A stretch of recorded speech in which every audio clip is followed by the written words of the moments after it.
Chelsea felt a crushing weight when she opened the notice. If she couldn't pay up, she would be evicted from the nursing home. Everything had spiraled downward since her health declined, forcing her to lean on her children. But instead of providing the care she'd expected, they had quietly placed her in a nursing home and convinced her to hand over control of her finances. Trusting them, Chelsea had agreed, hoping they'd do what was right, but they'd done the exact opposite. Furious and betrayed, she knew she had to make them face the consequences somehow.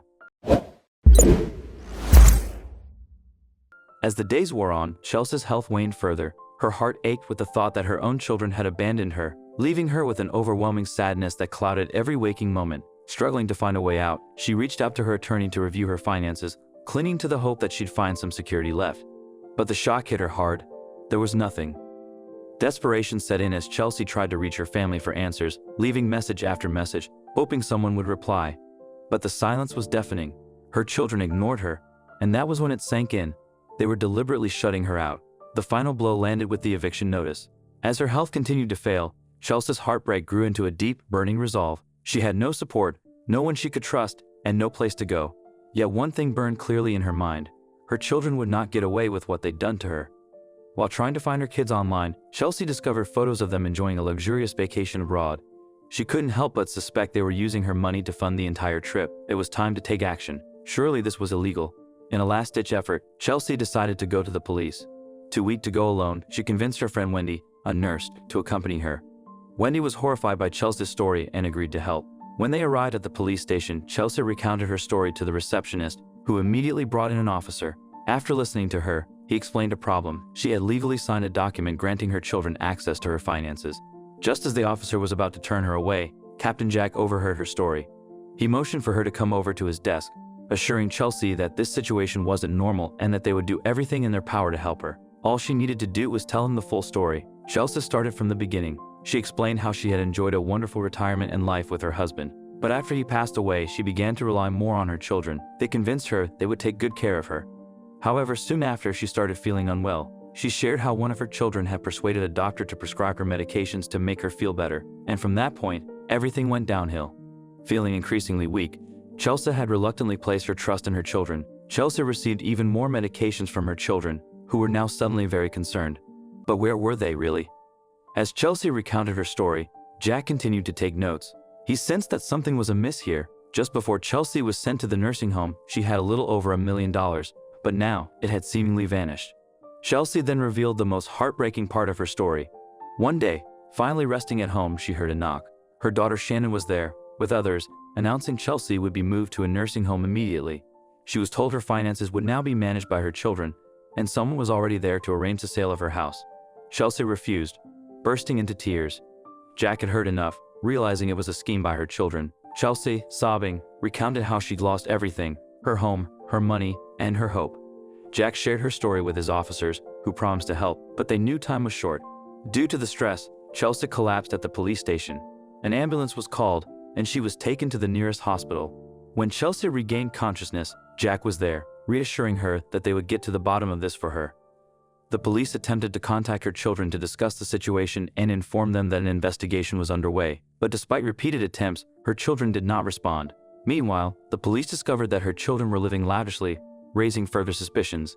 Just as Jack was preparing to apply more pressure on them, he received devastating news. Chelsea had passed away. Saddened, he realized that her children might now evade justice. Although no concrete evidence had yet surfaced, Jack was determined not to let them get away with what they'd done. He devised a plan. Jack sent a message to her children informing them of their mother's passing, hoping this news might cause them to drop their guard. He also hoped they would attend the funeral, where he could observe their behavior. However, when the date arrived, none of the children showed up, as if they didn't care. Later, Chelsea's lawyer sent her children a letter regarding the inheritance. The children gathered at the lawyer's office, likely hoping there was still money to claim. The lawyer called Jack, who was thrilled that this was his chance to get some answers. The lawyer stalled the children, allowing Jack and his team time to arrive. However, Chelsea's oldest son Connor began to grow suspicious, asking why it was taking so long. The lawyer finally sighed and proceeded with reading Chelsea's final will. The children, impatient and on edge, sat like a pack of hyenas waiting to claim their prize. As the lawyer continued reading, the children grew increasingly annoyed, sensing that something was amiss. Finally, Connor stood up, threatening the lawyer, demanding answers or he would leave.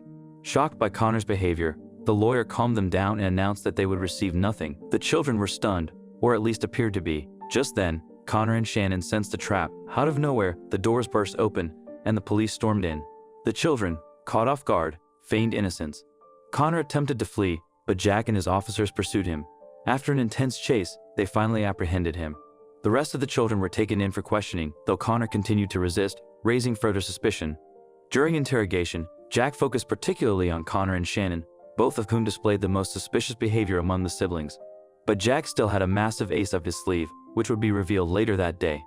None of the children seemed to budge. It appeared they had agreed beforehand to keep silent no matter what. The officers tried to play on their emotions, but nothing seemed to work until they hit a sensitive spot. The youngest child, Olivia, suspected foul play concerning Chelsea's health and began to cry. That's when Jack knew they were finally getting through to someone. In the meantime, the children's financial records were pulled, revealing a pattern. The oldest two, Connor and Shannon, had recently moved a significant amount of money. Connor and Shannon became the prime suspects, and Jack realized he could persuade the youngest to provide answers. After a few hours, Jack finally managed to get through to Olivia. He shared something with her that the others didn't need to hear, a close secret between Jack and Chelsea. Olivia turned pale and agreed to cooperate. With the secret Jack shared, Olivia decided it was time to come clean. She revealed that her siblings had noticed their mother's wealth after their father passed away. Though initially happy for their mother, they became concerned as she began to live a more lavish lifestyle, enjoying the fruits of her savings. This is when Connor and Shannon devised their plan. They convinced the others that if Chelsea continued her lifestyle, there would be nothing left for them. Connor proposed that they make Chelsea more dependent on them. They began by persuading her that her health was failing and that she needed special care. This worked easily since Chelsea believed her children had her best interests at heart. Once Connor and Shannon had control over her finances, they were shocked to see how much Chelsea had saved, which she had not disclosed to them. They felt entitled to her money. Olivia tried to stop them, but it was too late. They were even relieved when Chelsea died, until Jack dropped the bombshell. Jack gathered all the children in a room after hearing their confessions. Just as they thought they were safe, the door opened, and someone walked in, leaving them all in shock. Olivia fainted, and the others stared as if they'd seen a ghost. It was Chelsea, alive and well, smiling beside her nurse. Connor knew he had messed up. The children were baffled, having no idea what was happening. Chelsea, grinning, began to explain. After sharing her suspicions with Police Captain Jack, she had stopped taking the unnecessary medications. Together, they devised a plan to teach her children a valuable lesson. Chelsea kept up the act, pretending her health was worsening, and with Jack's help, they staged everything to protect her and see how her children would react. They even faked her funeral to find out if any of her children would show up. Then Chelsea's attorney walked in, revealing he'd been part of the plan all along. He explained how he had delayed things, giving the children a chance to reveal their true intentions. Connor, shocked, demanded answers about the funeral, and the lawyer explained it had been set up by the police to see who was involved in the scheme. The lawyer continued, usually, a parent can't completely disinherit their children, but in this special case, the law allows it so that they get nothing. Then Chelsea dropped the final surprise. She was suing her children for the money they had taken from her. At first, the children protested, but soon they realized they had no chance. Each one was fined in order to repay the $1 million they had taken from Chelsea. In the end, they received nothing from her estate. Through this tough lesson, they learned that life isn't just about money. Chelsea had taught them a powerful lesson: the most important things in life can never be bought.